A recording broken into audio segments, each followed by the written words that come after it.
Episode 8, Bang. One by one over the next hour, each person reported when they could get their hands free, the two doctors being the last to do so.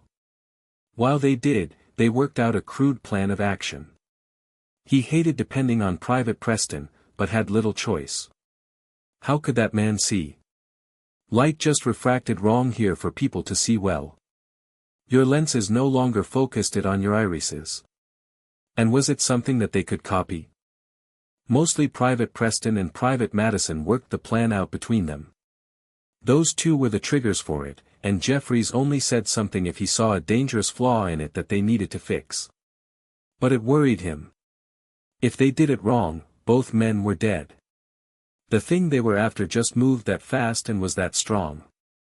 And even if that part worked, would the captors kill some or all of them after as punishment for trying to escape? Being blind, most, if not all, would be recaptured almost at once. God, he hoped not. But he had no real idea how they would react. If he could order Titus and Green not to try, not to risk angering their captors, he would. He didn't. The first rule of command is never give orders you know will not be obeyed, and there was no chance of either of them obeying an order to just sit tight. The next option was to get them out of the camp and the fighting as fast as possible, hence the order to run for it. Did either realize just how slim their chances were at getting to the gate running blind over uneven sand was? Preston started yelling obscenities. That meant that the short tan being was between him and Madison. Time was up. Jeffries wrapped both hands around the stakes and prepared, visualizing every man there doing the same. Bang, Preston inserted into his colorful tirade, signaling Madison he had the creature's full attention. Jeffries put as much pressure against the foot stakes as he dared and began counting. Got the bastard. I think I broke his back, yelled Madison only moments later.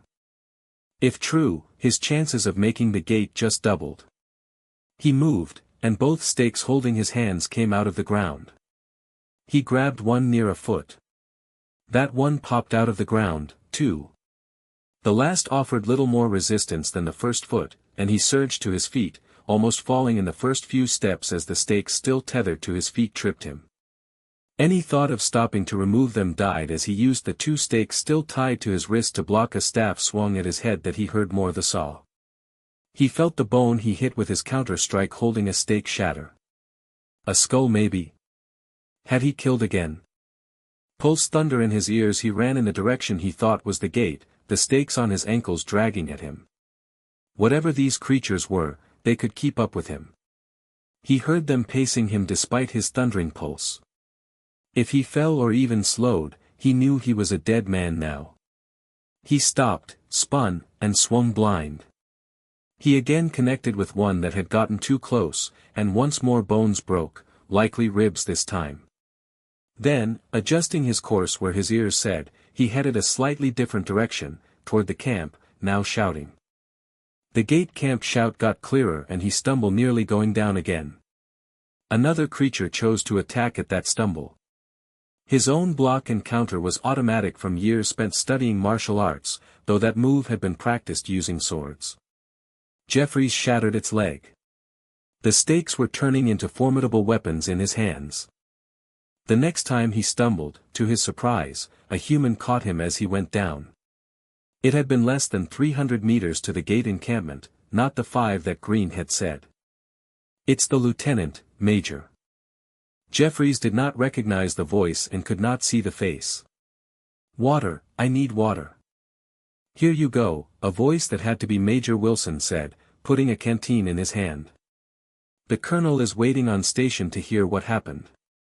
Jeffries screamed the moment he pulled the canteen down from his lips. Top. Assemble the platoon for combat.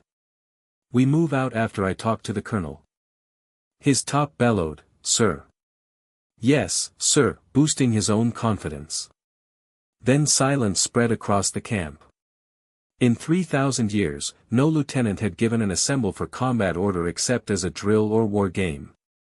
Being the first to do so left a bitter taste in his mouth. After helping him remove the rope and stakes from wrist and ankles, Major Wilson led him to the gate but didn't cross it with him, and he could see again. His sight seemed strange, but he couldn't put his finger on why. "Here are station coveralls for you," said the man standing on the other side of the gate. Taking them and slipping them over his nude body, he said, "Thanks, I will need a uniform from my quarters brought here. I will put it on after stepping back over."